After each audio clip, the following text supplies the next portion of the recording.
Namaskar and welcome to Sansad Television. I am Vishal Dahiya and you're watching our show Perspective, where we bring you detailed analysis of key national and international issues. Today we're going to talk about the issue of judicial reforms. Now, chief ministers of states and chief justices of high courts participated in a joint conference in the national capital on Saturday to discuss various aspects of the justice delivery system.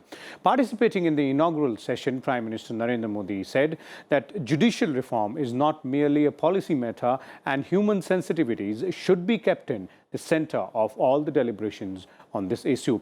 He also stressed on the importance of mediation as an important tool for settlement of pending cases in the courts, especially at the local level. Meanwhile, the Chief Justice of India, N V Ramanna, in his remarks said a national judicial infrastructure authority should be created for the standardization and improvement of judicial infrastructure, which currently needs urgent attention. Both CJI and the Prime Minister also highlighted the need to promote local languages in the courts so that people of the country feel connected with the judicial process. In today's episode of Perspective, we will discuss and analyze various aspects of this process of judicial reforms and the key focus areas as well, where the idea and more path ahead should be decided. And for more on this, we're joined by a distinguished expert panel. Let me first introduce them to you, beginning with, we have with us Justice Geeta Mittal, former Chief Justice of J&K High Court, who's joining us. Ms. Pinky Anand is also with us, former ASG and Senior Advocate, Supreme Court of India. And Suresh Chandra, former Law Secretary with the Government of India, is also joining us. Welcome, all of you, to Sansad Television. I'll start with you, Justice Mittal, and let's start by, taking an overview, taking a look at this huge canvas which we're trying to cover in the next 25 minutes of judicial reforms. There are various aspects, but let's first start by understanding where do we stand? What is it that we need to reform? The biggest criticism of the judiciary has been judicial areas. And this is something over which I've agonized in my 23 years of practice and 16 years of judgeship. Where I think we fail very strongly is the fact that all over the world, you will see people respect the law and they respect the dictum which comes out of the courts. The first thing I think it's high time we took a look at was prioritizing trials relating to perjury, contempt, and execution. All these three are extremely important so far as the justice delivery system is concerned, respect for the law, implementation of judgments of the courts is concerned, and we give no priority to them. There's hardly ever any conviction you see coming out of cases involving perjury or even contempt of court. And executions several times take even decades, So we need to prioritize these. It will ensure respect for the rule of law, respect for the judgments of courts. Secondly, in my view, we need to ensure that we enhance competence. There has to be constant legal education, not for judges only of the trial courts, but even of the constitutional courts. And we must accept and admit that law is dynamic. The Constitution of India itself is evolving, interpretations change, and we have to keep abreast of the legal developments in law. So unless we improve competency, we will not improve in judicial output. The third thing I would like to emphasize is that we need professional management of the courts. We need professional managers. A lot of judges' times at every level of the court system is spent on administrative work. Fourthly, there is no transparent evaluation of the work of judges. There is no evaluation of the work of the judges of the Constitutional Court. We do not evaluate judicial outputs. We do not evaluate the quality of judgments. There is no evaluation of the contribution made by any judge on the administrative side or towards institutional development. Okay. We must have a formal system for evaluation of the work of a judge at every level. Okay. Those are really important aspects there, Justice Mittal, and we'll take them one by one. The competency, evaluation, management, administration, those are obviously key aspects in the overall architecture of judicial reforms when you're talking about. Let me bring in Ms. Pinky Anand here as well. Ms. Anand, from a common man's perspective, the question is that how soon is the justice delivered? And that is answered in those staggering numbers which keep on increasing every day. If you look at the data, more than 4 crore cases pending at the district level, almost more than 50 lakhs at the High Court level, and approximately around 70,000 odd cases pending at the Supreme Court as well. Those are really, really tough numbers. I'm afraid, Vishal, you hit the nail right on the head. I mean, ultimately, if you look at our systems, I'll be honest, whenever I sit back and look at the Indian system, I feel we have an amazing justice delivery system so far as substantive law is concerned. I think we've kept abreast with the latest developments, and we have been able to make changes in law and amendments in law and bring about, for example, I'm just mentioning Commercial Courts Act, for example, the amendments to the Arbitration Act, for example, the amendments to the Information Technology Act. To that extent, I think we have done a stupendous job and brought the substantive law in tune with the requirements of the world requirements, the Indian requirements, and the justice delivery system. But the delays as far as the time is concerned, and yes, when you look back, what do clients want? They don't really want to look at the details of the system. When is my next hearing going to be? In my next hearing, is there something going to be which is going to be effective? Or is the record only going to say, we didn't have time to hear the matter, so therefore it's adjourned to another day, or effectively nothing more disclosed than that. So I am yes, the delays and the numbers and the staggering numbers have been a consistent feature. Now, if you look at that even more closely, you will find definitely one of the reasons has been the backlog in the appointment of judges. So for one, I will say that for the current regime, there's been an amazing number of judges that have been appointed. As far as the numbers are concerned, almost, I believe, 16% has been the rise in the number of appointed judges. And of course, several more are in the pipeline. So that is a major help, because ultimately what you need to demonstrate a feature of number of judges vis-a-vis number of cases. So the strength right now is about 20 judges as such over 100. And that's a staggering kind of situation that doesn't really work very well with the disposal of the system. So the real key question is how to expedite the system. And of course, I do appreciate in what Justice Mittal has said very rightly, the question of when do you get execution? You get a judgment, and then when do you get the execution of that judgment? So what we have the situation that you have execution proceedings, you have contempt jurisdictions, but none of those are utilized to the best advantage. So we do need to have answerability. It's high time in justice delivery system and the clients and everybody else associated understands well that if you do not comply with the judgment, consequences will follow, whether they are monetary, whether they are penal, whether they are otherwise in action. But one way or the other, the realization has to dawn upon us as Indians that we cannot afford to flout the law and get away with it with impunity. That impunity principle really does require to be put a stop to. Okay. So in other words, justice not only has to be delivered, but also has to be seen to be delivered in terms of proper execution out there. Let's also look at the executive's point of view. Mr. Suresh Chandra is here with us. He's been a former law secretary with the government of India. Mr. Chandra, what's the executive's point of view when we are trying to talk about, this judicial reforms process? And of course, executive has a very important stake therein. There have been various steps taken, but it looks like, the more we try to move forward, the more we stay where we are. Sir, with due respect, I am submitting, we have one saying, and the saying is that nalayak bacche ka basta bhari hota hai. I am saying with this, with full understanding of the system, that the executive as well as the judicial system. When I was the law secretary, the pendency was about 3.2 crore cases. Now it is 4 some cases, over 4 crore cases.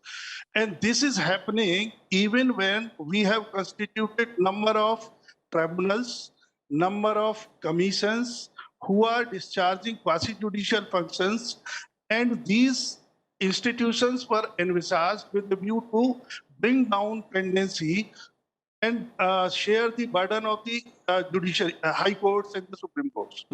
But it has not happened. It has not. So what are the challenges? Challenges have been very rightly highlighted in today's conference. And one of the challenge is the sensitivity. There are lakhs of under trials who are for years together, decades together. They are in the jails. Some of the persons say it is non-performance by the executive. To the extent the contradictions, the dispute arise because of the wrong decisions in the executive. Now, third one is, which has been highlighted, is the whole full potential of the legislation has not been exploited. Okay.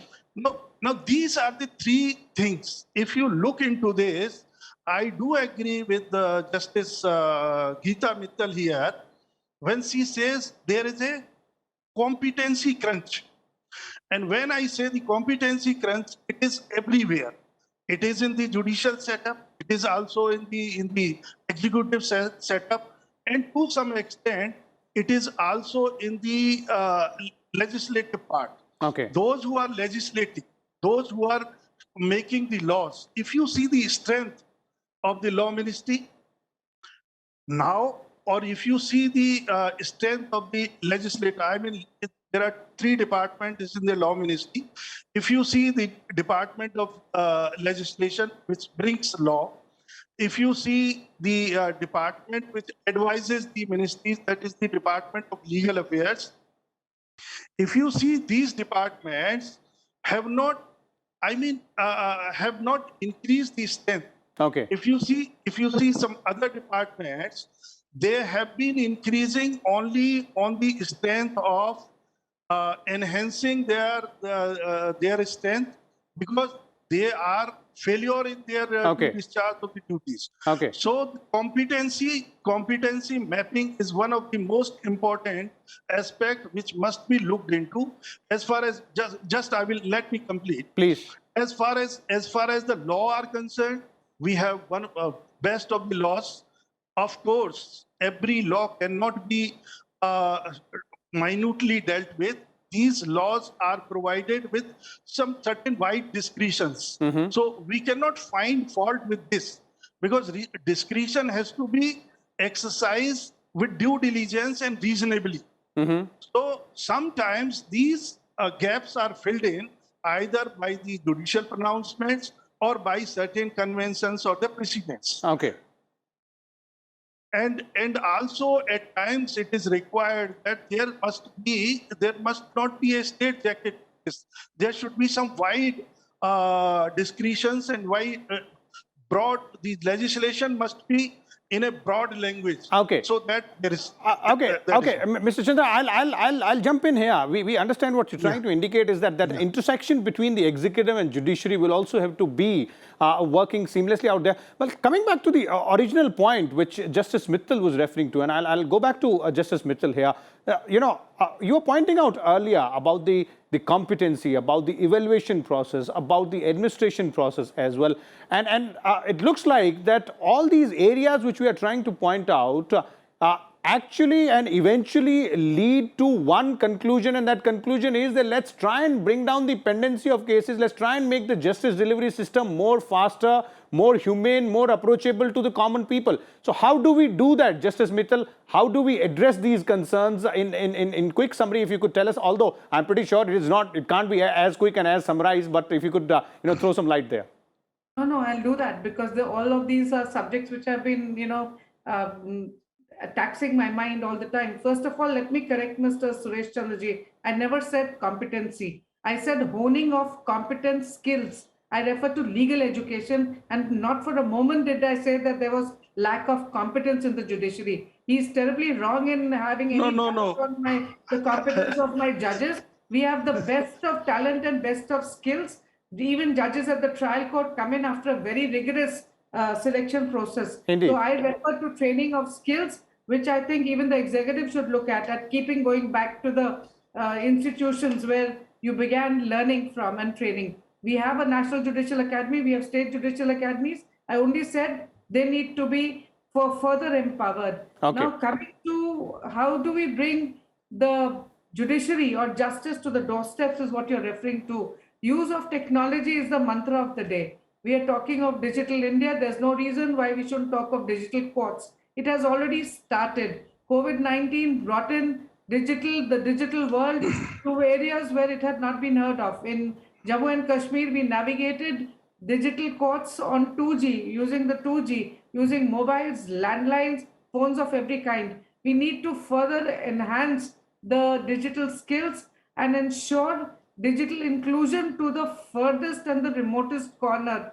of the country to improve. we need to ensure that knowledge is spread, knowledge about the justice delivery system. Please remember that one of the biggest barrier to accessing justice is not only illiteracy, but it is fear of the court system, fear of the legal system, ignorance about the legal system, and fear of what it entails and what it brings. So we need to spread the knowledge about what access to justice means, what are the kind of procedures. We need to streamline and make procedures easier. We need to take legal aid to the furthest corner, and it has been emphasized by the Prime Minister. I am a big protagonist of mediation, and I'm so happy that the Prime Minister spoke about it at the Vigyan Bhavan.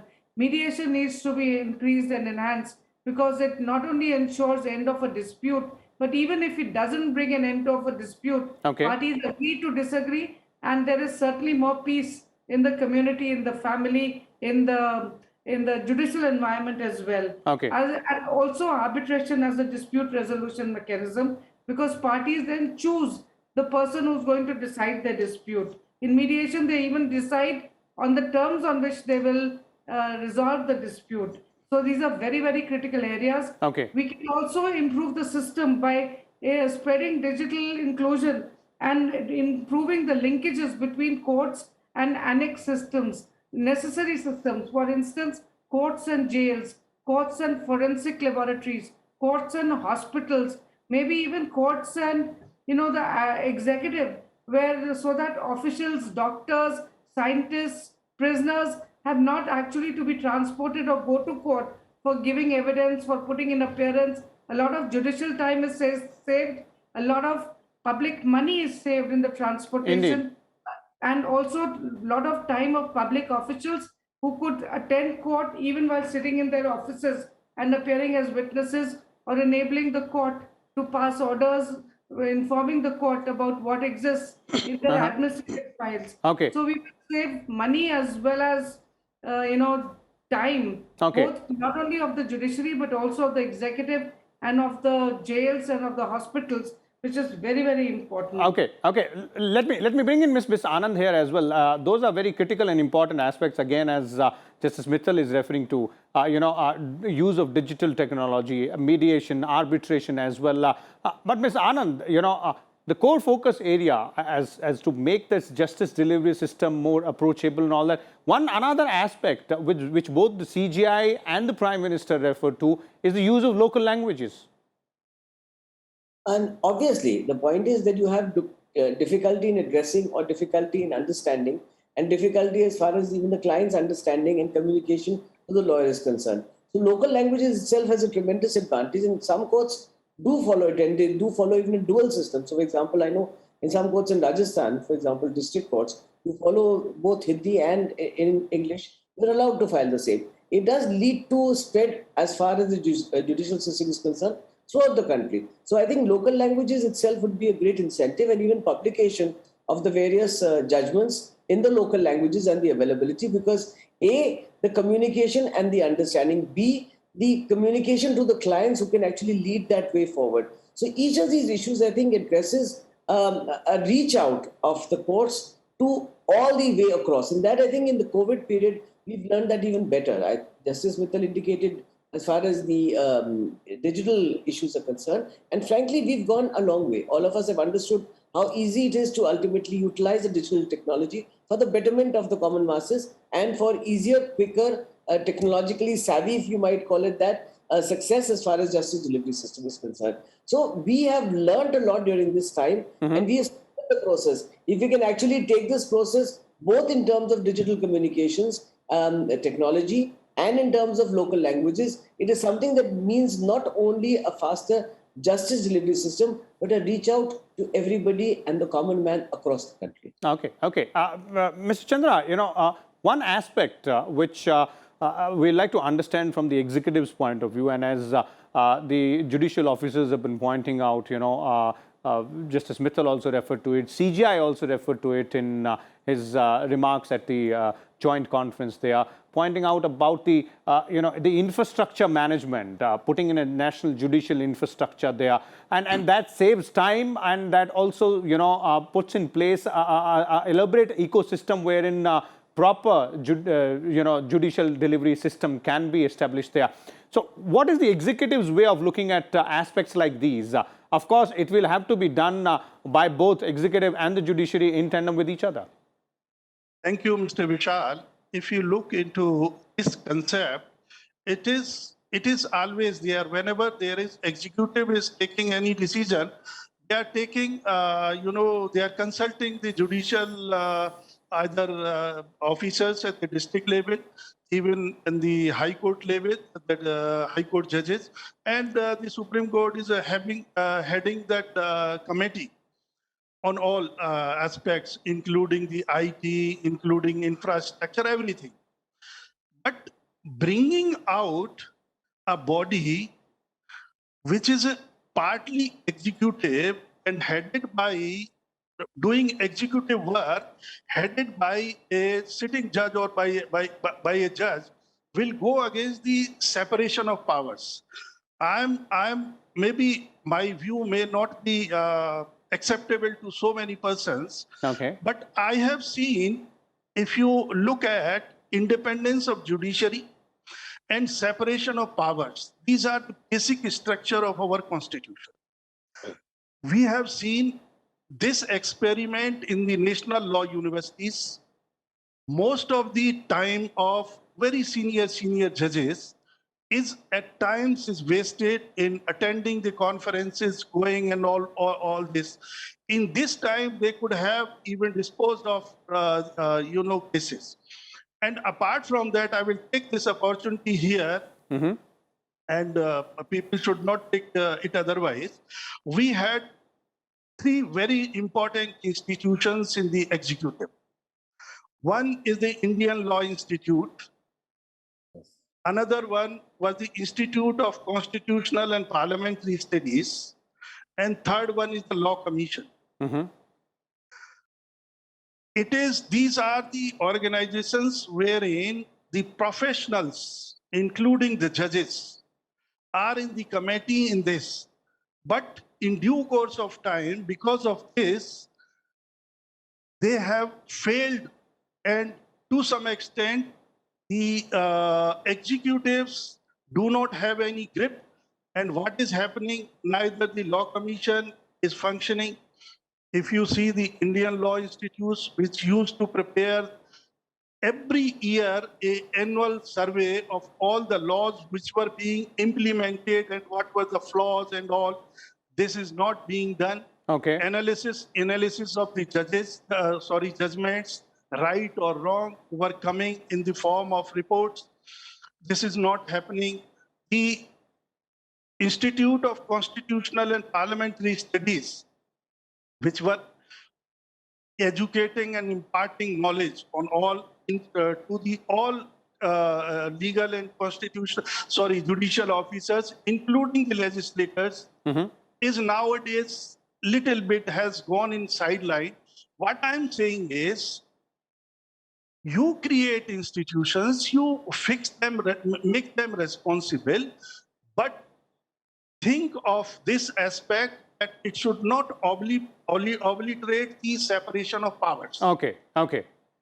That's a very important and significant point. Of course, that will have to be taken into consideration and looked at there. But before we bring this to an end, one quick comment from you, Justice Mittal, and I'm sure that it would not be proper to put a timeline or a deadline on this aspect. But if you can understand from your experience and your suggestions which you made, how are we moving ahead on this path of judicial reforms? Are we on the right track, and or do we need to make some bigger tweaks, larger tweaks along the way? Certainly, you need to take a major jump. I don't think we have begun to look at many of the aspects which we have pointed out. We're looking at mediation, we're looking at alternate dispute redressal. But the other aspects which we have pointed out, I think we need to put in our further mind and effort into ensuring that we put in efficient and effective systems in place. Okay. So there it is. A lot remains to be done there. Thank you so much, This is Geeta Mittal, Ms. Pinky Anand, and Mr. Suresh Chandra as well for sharing your views and insight. As our experts were pointing out, clearly it looks like we're on the right path, but there are various aspects which need to be dealt with individually and in detail, and of course with a holistic view of overall justice delivery system when we're talking about judicial reforms. And there are some aspects which also need to be looked at and moved forward in terms of policy decisions, in terms of various decisions to be taken by both executive and the judiciary, just to have that one goal, to achieve that one goal of making the judicial system approachable and making the justice delivery system more easy for the common man out there. We'll come back again with more details on this aspect and various other topics. Till then, keep watching Sansad Television. Thank you.